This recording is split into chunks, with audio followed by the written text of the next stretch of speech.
Hello दोस्तों, कैसे हैं आप लोग? ठीक हैं। इस वीडियो के अंदर हम डिस्कस करेंगे चैप्टर 4 पाकिस्तान पीनल कोड और लॉ गेट की सीरीज़ चल रही है। जनाब, इससे पहले जो हमारी लास्ट वीडियो थी उसके अंदर मैंने आपको चैप्टर टू के बारे में बताया था और सिंपल और आसान अल्फाजों में बताने की कोशिश की थी। इस वीडियो के अंदर हम चैप्टर 4 डिस्कस करेंगे और ये हम लॉ गेट का सिलेबस फॉलो कर रहे हैं जो पीपीसी के हवाले से दिया गया है। तो जनाब, अगर हम चैप्टर 4 की बात करें तो स्टार्ट होता है 76 से। अब इसमें क्या लिखा हुआ है देखें जी। अगर आप किसी चीज़ कोई फैक्ट है, आपने उसको गलत समझा है लेकिन फिर भी आप उसकी बात पे अमल कर रहे हो, कानून को फॉलो कर रहे हो, तो जनाब ये कोई जुर्म नहीं है। मिसाल के तौर पर एक पुलिस अफसर है, आप समझे उसकी ड्रेस इस तरह बनी हुई थी कि आप समझें कि ये पुलिस वाला है और आपको उसने जो कहा आपने वो किया, ठीक है। तो इसका ये मतलब नहीं है कि आपने कोई जुर्म किया। भाई ये तो एक्चुअली आपकी एक मिसअंडरस्टैंडिंग हुई, लेकिन आपने कानून को फॉलो किया। उसने जो कानून के हवाले से आपको बात की आपने फॉलो किया। तो ये आपकी ये जो मिस्टेक है ये फैक्ट के मुतल्लिक है, लॉ के मुतल्लिक नहीं है, तो ये कोई ऑफेंस नहीं है। इसी तरीके से अगर एक जज है वो एक गुड फेथ में और अपना कोई जुडिशल पावर इस्तेमाल कर रहा है, कोई अपना कोई फ़ैसला दे रहा है, उसकी नीयत अच्छी है, तो और उससे कोई गलत हो रही कोई गलत चीज़ हो चुकी है तो वो एक अलग बात है, तो वो कोई ऑफेंस नहीं है। मिसाल के तौर पर एक जज ने गलत तरीके से एक बंदे को कन्विक्ट किया क्योंकि उसके पास जो सबूत थे उसने उसी के बुनियाद पे फ़ैसला किया। अब वो जो सबूत थे वो गलत थे, वो फैब्रिकेटेड थे, ये एक अलग कहानी है। और या बाद में कुछ ऐसे सबूत आए जिससे पता चला कि अदालत का ये फ़ैसला तो गलत था। तो खैर ये जो भी सिचुएशन होगी उसमें हम जज को कुछ नहीं कहेंगे। इसी तरीके से सेक्शन 78 है, no offence if someone follows a court's order believing it was valid even if the court lack jurisdiction. आपने एक अदालत के फैसले को फॉलो किया, बाद में पता चला कि यार वो अदालत का फैसला, अदालत की तो जुरिस्डिक्शन बनती नहीं थी, वो अदालत उसके पास ये अथॉरिटी थी नहीं ये कि फैसला देती। तो खैर जो भी सिचुएशन हो, लेकिन आपने कोई आपके ऊपर कोई चार्ज नहीं लगेगा। इसी तरीके से no offence if a person is legally justified और mistakenly believe they are justified. अगर एक सिपाही है या एक सिक्योरिटी गार्ड है, वो एक बंदे को पकड़ता है, इसलिए पकड़ता है कि जनाब वो कहीं जुर्म ना करे, ये ना करे, लेकिन बाद में पता चलता है कि यार ये वो बंदा नहीं, ये तो मैंने किसी गलत बंदे को पकड़ लिया है, लेकिन अब उसका गुड फेथ था, उसकी नीयत अच्छी थी, तो खैर तो हम उसका ये नहीं कहेंगे जी इसने ये जुर्म किया, ठीक है जी। इसी तरीके से अगर आपकी कोई क्रिमिनल इंटेंशन नहीं है, आपने कोई एक्सीडेंटली कोई गलत काम किया, जबकि आप कोई कानूनी काम करने जा रहे थे और आपसे कोई एक गलत काम हो गया और आपकी इंटेंशन भी गलत नहीं थी, तो वो भी कोई ऑफेंस नहीं माना जाएगा। उसके बाद सेक्शन 81, उसमें यह है, अगर आप जो है ना विदाउट क्रिमिनल इंटेंशन, यानी आपकी नीयत बिल्कुल ख़राब नहीं है और आप गुड फेथ में किसी बहुत बड़े नुकसान को रोकने के लिए कुछ कर रहे हो, यानी आपको एक बड़ी ख़राबी चल रही है या बड़ा एक हादसा है, उसको रोकने के लिए आप कुछ इस तरह गलत काम करते हो जिसमें आपकी नीयत बुरी है नहीं है, आपकी नीयत अच्छी है, तो वो भी कोई जुर्म नहीं कहलाएगा। इसी तरीके से 10 साल से नीचे कोई बच्चा अगर कोई जुर्म करता है तो वो भी जो भी काम करेगा तो हम ये नहीं कहेंगे कि ये बच्चा लायबल है, ये जुर्म किया है। इसी तरीके से अगर ऐसा कोई बच्चा है और वो मैच्योर नहीं है, 10 से 14 साल के बीच में है, उसको समझ नहीं है जुर्म की नेचर की और इस काम की कॉन्सिक्वेंसेस क्या होंगे, तो वो भी उसके ऊपर भी यानी कि ये चीज़ अप्लाई नहीं होगी, यानी कि वो भी हम उसको मुल्ज़िम या मुजरिम नहीं डिक्लेयर करेंगे। इसी तरीके से एक शख्स है, अब वो ज़हनी तौर पे बीमार है और वो अपने काम को समझ नहीं सकता और उसको पता नहीं कि ये कानून क्या होता है, तो एक ज़हनी बीमार अगर कोई जुर्म करता है तो वो भी जुर्म हम नहीं समझेंगे कि हम उसको सज़ा देंगे। इसी तरीके से no offence if a person is intoxicated against his will and can not understand his act और हिज लीगलिटी। एक शख्स है, उसने कोई ऐसा काम किया जबकि वो नशे की हालत में था और उसको समझ ही नहीं था और उसको जो नशा भी करवाया गया है, ज़बरदस्ती करवाया गया है, तो उससे जो भी जुर्म होगा वो जुर्म नहीं समझा जाएगा और उसको कोई सज़ा नहीं दी जाएगी। इसी तरीके से जनाब सेक्शन 86 है, उसमें यह है कि एक शख्स है, आपने उसको नशा दे दिया और लेकिन उसके बाद भी मतलब एक बंदे ने नशा किया है और उसके बाद कोई जुर्म करा है तो फिर तो हम पकड़ेंगे। लेकिन हाँ, अगर उसको किसी ने ज़बरदस्ती नशा दिया है, किसी ने उसके पानी या चाय या कॉफ़ी के अंदर या लस्सी के अंदर कोई जो है ना ड्रग्स शामिल कर दिए, तो वो फिर बच जाएगा, अदरवाइज़ हम उसको पकड़ेंगे। इसी तरीके से 87 है,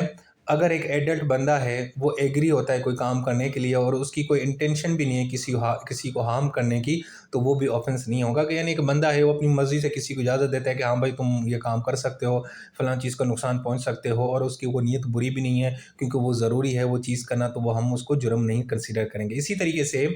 अगर एक शख्स है, अगर वो किसी को नुकसान पहुंचाता है अनइंटेंशनली, लेकिन वो गुड फेथ में काम करना चाह रहा है और वो किसी की भले के लिए कोई काम कर रहा है, यानी बाज़ औक़ात क्या होता है कि आप किसी शख्स को ना नुकसान पहुंचाते हो, या मतलब लेकिन उसकी आप में इजाज़त भी होती है और आपका गुड फेथ होता है। जैसे कोई कोई यानी कि एक डॉक्टर है वो किसी की सर्जरी करता है तो उसकी इजाज़त लेता है, हालाँकि वो उसको तकलीफ़ पहुँचा रहा होता है, लेकिन उसकी इजाज़त और उसके फ़ायदे के लिए कर रहा है, तो वो भी ऑफ़ेंस नहीं है। इसी तरीके से अगर आप एक 12 साल से नीचे बच्चा है और या कोई ऐसा शख्स जो अनसाउंड माइंड है, पागल है, और उसके जो गार्डियन हैं, उनकी माँ-बाप या उनके पेरेंट्स की इजाज़त से कोई ऐसा काम करते हो, हालाँकि आप उसको तकलीफ़ पहुँचाते हो, लेकिन फिर भी वो चीज़ सही मानी जाएगी। जैसे बच्चा है, किसी कोई पागल है, आप उसको रोकते हो, ज़बरदस्ती ज़ंजीरों में जकड़ते हो, हालाँकि उनके जो गार्डियन है वो आपको इजाज़त देते हैं, क्योंकि लेकिन आप सब गुड फेथ में काम कर रहे हो ना, तो वो भी कोई जुर्म नहीं होगा। इसी तरीके से लेकिन अगर आपको कोई इनवैलिड कंसेंट का मतलब क्या है, यानी इजाज़त, कंसेंट इनवैलिड यानी गैर कानूनी तब होती है जब आप किसी से ज़बरदस्ती या मिसअंडरस्टैंडिंग या इंटॉक्सिकेशन में आप उसको, या इंसैनिटी में आप कहते हो, यानी यार एक बंदा है वो नशे की हालत में या कोई खौफ की हालत में, कोई बच्चा है शख्स है वो अनसाउंड माइंड है, या एक बच्चा वो 12 साल के नीचे है, उससे आप कोई जो इजाज़त लेते हो ना, और वो किसी ज़ोर ज़बरदस्ती के नतीजे में उसने दिया है, नशे की हालत में कोई किसी काम करने की इजाज़त दी है, तो वो इनवैलिड कंसेंट कहलाएगी। इसी तरीके से जनाब इसमें ये बताया गया है सेक्शन 91 के अंदर, जो सेक्शन 87 और 87 से लेकर 89 जो है ना, वो एक्सेप्शन है, वो अप्लाई नहीं होंगे। इवन के don't apply if the act itself is an offence regardless of consent, वहाँ पे फिर कंसेप्ट वाला कोई मामला नहीं होगा। इवन के जुर्म, अगर वो जो काम करने जा रहे हैं वो जुर्म है। उसके बाद है सेक्शन 92, इसमें सिंपल ये है कि बाज़ औक़ात क्या होता है कि आप ना किसी से कंसेंट नहीं लेते, क्योंकि आप उससे इजाज़त लेना आपके लिए मुश्किल होता है, लेकिन फिर भी आप उसके फ़ायदे के लिए कुछ ऐसा गलत काम करते हो जो उसको तकलीफ़ पहुँचती है, तो वो जुर्म ही होगा। मिसाल के तौर पर एक डॉक्टर है, एक बंदा है वो अनकॉन्शियस है, वो बेहोश है, अब उसका ऑपरेट भी बहुत ज़रूरी है। अब डॉक्टर उसकी इजाज़त के बगैर, क्योंकि वो उसकी ज़िंदगी बचाना चाहता है, तो वो उससे जनाब जो इजाज़त नहीं लेगा और उसका ऑपरेशन करेगा, उसको तकलीफ़ पहुँचा सकता है। लेकिन हाँ, अगर वो जानबूझकर डॉक्टर उसको कोई तकलीफ़ पहुँचाना चाहता है ताकि उसको तकलीफ़ पहुँचे, वो मर जाए, वो मज़ीद बेहोश या कोमा में चला जाए, तो वो फिर जुर्म होगा, अदरवाइज़ नहीं होगा। इसी तरीके से सेक्शन 93 है, वो ये है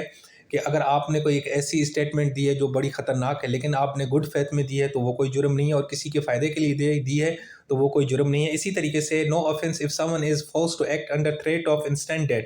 यानी भाई एक बंदा है वो आपको कहता है कि ये काम करो नहीं तो मैं तुम्हें मार दूंगा, तो अगर वो आपसे कोई भी जुर्म करवाएगा तो भाई वो माफ़ी होगी। लेकिन हाँ, लेकिन अगर आपको वो ये कहता है कि जी फलां बंदे को मार दो या इस मुल्क के ख़िलाफ़ कोई जुर्म करो, बगावत करो, तो वो फिर यानी कि वो भाई मुमकिन नहीं है, उसमें फिर आपको पकड़ा जाएगा।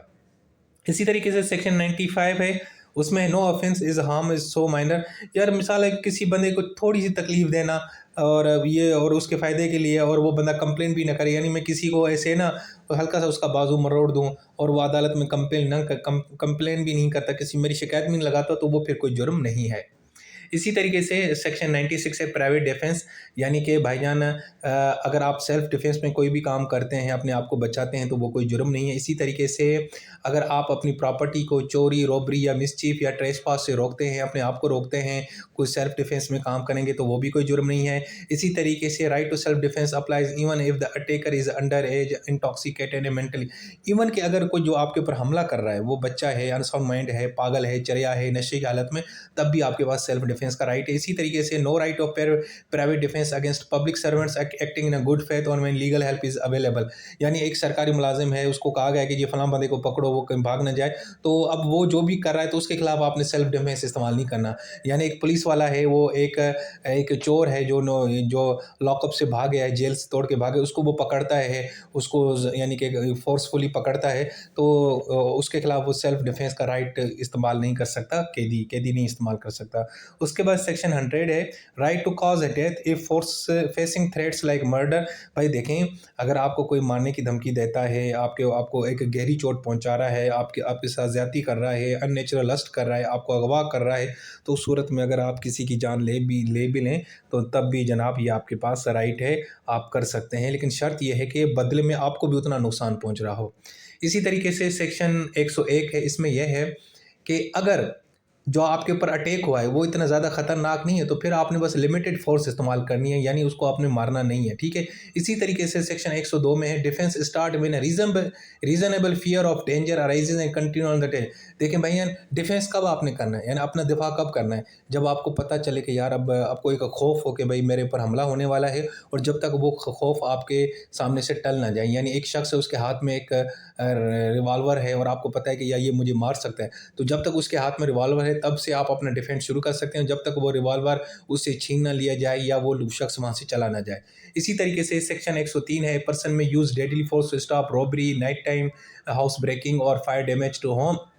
इसी तरह से एक शख्स है ना, वो पावर का इस्तेमाल कर सकता है, और ऐसी पावर जिससे किसी की जान भी चली जाए तो कोई मसला नहीं है। अगर उसके घर में रॉबरी हो रही है, कोई उसके घर में घुस रहा है या उसके घर को कोई जला रहा है, वाटेवर। इसी तरीके से section 104 if the crime is theft, trespass और mischief only necessary harm can be. अगर सिर्फ क्राइम ये है कि चोरी है, ट्रेस पास है, मिसचीव है, शरारत है, तो सिर्फ आपने थोड़ा बहुत ही तकलीफ पहुंचानी है और बंदे को मारना नहीं है। The right to self defence start when a person reasonably fears harm and continue under the threat is gone authorities can enter. 105 में भी यही है कि भाई आपका जो सेल्फ डिफेंस का राइट तब स्टार्ट होता है जब आपको खौफ हो कि रीजनेबल, क्या यार अब मेरे साथ कुछ गलत होने वाला है या मुझे अगला बंदा नुकसान पहुंचाएगा, और तब तक ही आप उसको इस्तेमाल कर सकते हैं जब तक वो थ्रेट खतरा टल ना जाए या कोई सरकारी मुलाजिम वहाँ पे पहुँच के या पुलिस अफसर पहुंच के वो इंटरवेन ना करे, कोई आपको बचा ना ले। उसके बाद सेक्शन 106 है, उसमें यह है ए पर्सन में डिफेंड